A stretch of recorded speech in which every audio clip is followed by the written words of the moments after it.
Black and gray tattoos. Most people think it's the easiest to remove, and in some cases it is, but there are cases where that gray just won't come out. Stick around, I'm gonna explain the difference between some black and grays that are easy to remove and others that can't be removed at all. Welcome to the Faded Podcast. My name's Billy DeCola.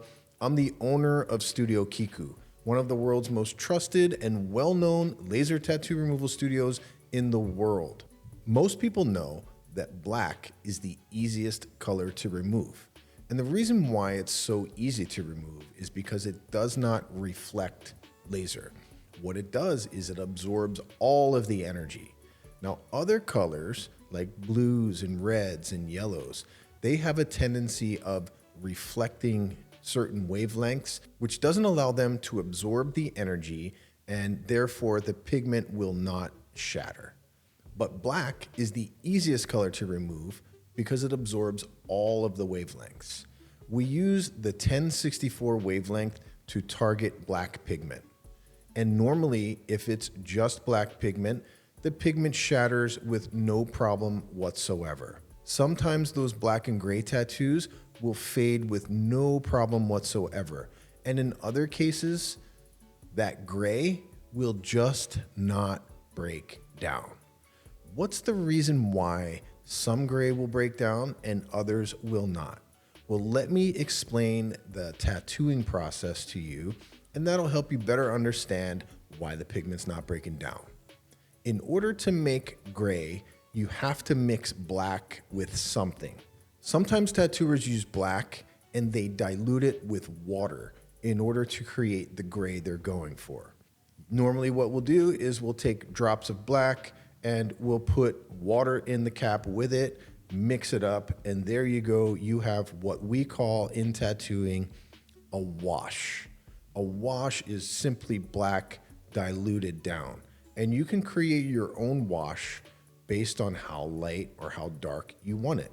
The more drops of black in the ink cap, the darker it's gonna be. It's pretty simple.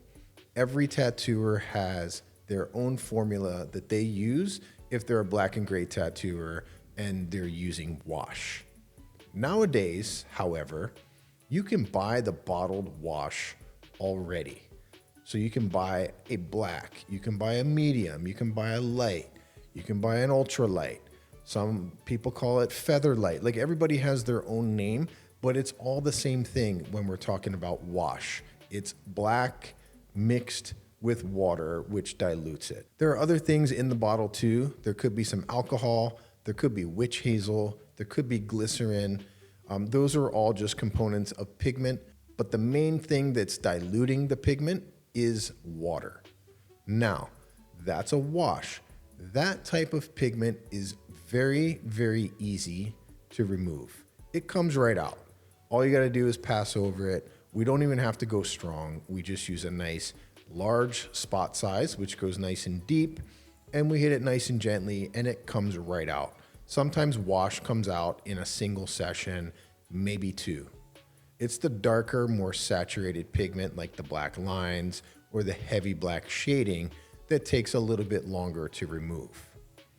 But when we're talking about other types of grays, like an opaque gray, that is when we run into some big issues. Because in order to make an opaque gray, what you have to do is mix black, and you don't dilute it with water, you add white to it. So now you're mixing black and white, which creates an opaque gray. And when a tattoo comes in and we look at it, sometimes it's difficult for us to determine what type of gray was used. Was it wash? Was it an opaque gray that contains white? Sometimes we don't know. Now, what is the problem with the opaque gray? Now, if you go back to some of my other episodes about pigment and what pigments reflect laser and what absorb it, you will know that black absorbs everything, and the opposite of black is white, and that absorbs nothing. No laser can break down white pigment. So if we have black pigment mixed with white pigment to create a gray, and you try to laser that, you're gonna run into difficulty. I've done that on myself. I did a little tattoo on my leg back in the day, and I forgot that I mixed a little white in there. And when I got down to the very end and I thought, wow, this tattoo is almost gone, and I tried to turn the laser up a little bit more to get rid of that very last little bit of pigment in there, what ended up happening was it oxidized. So it turned darker. And no matter how many times you hit that pigment after it oxidizes, it's not gonna come out. It's just gonna stay the same or maybe get darker. And I've seen several cases where people had black and gray tattoos that they wanted to remove. And we got to the point where that gray looked very, very light, but it was still kind of really reacting to the laser. And what ends up happening is the white will just, it frosts and it looks like something's really happening, but nothing happens. The only thing that happens is that gray ends up turning a little bit darker. And there's really no way to get that pigment out unless you try saline removal. And I've done saline removal on several cases like this, and I'm gonna be honest with you, it's not the best solution. Now, there are lots of people out there who claim that saline is awesome, and I'd love to see your results. If you have experienced results with saline removal that have been spectacular, please share them with me. I have yet to see great results with saline where the skin is not damaged, where the pigment faded, and where the person had no trace of the tattoo. So what do we do in the case when we know that an opaque gray was used to tattoo? The best bet, in my opinion, is to just avoid it altogether. If you have white in your tattoo, whether it's an opaque gray or whether it's a baby blue or a light pink or some type of lavender that has white in it, if you laser that pigment, what ends up happening is it goes from that color that it was to a gray. And if it's an opaque gray, it may become darker. All of the surrounding black will lift, but that opaque gray will not lift. So the best bet in that case is do not laser it. And I don't want to be a bummer. I just want to let you know that some tattoos cannot be lasered off.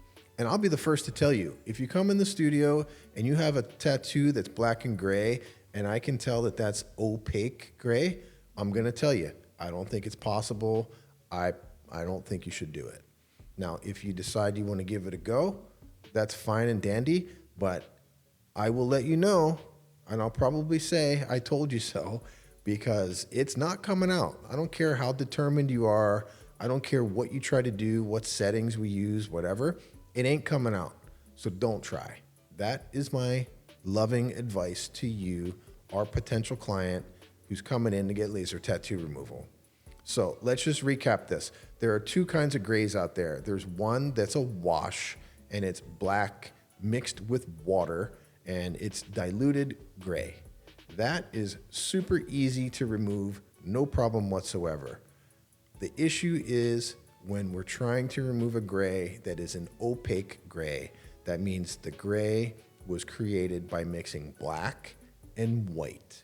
And if that's the case, I do recommend not lasering that pigment whatsoever, or else you're just gonna be disappointed and you're gonna waste a bunch of money.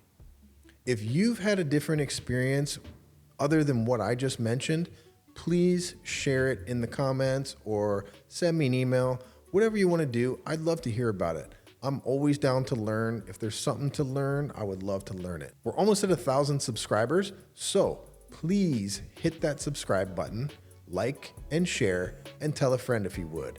If you do that, it'll help this podcast grow and it'll make me happy. Thanks again for visiting the Faded Podcast, and we'll see you again next time.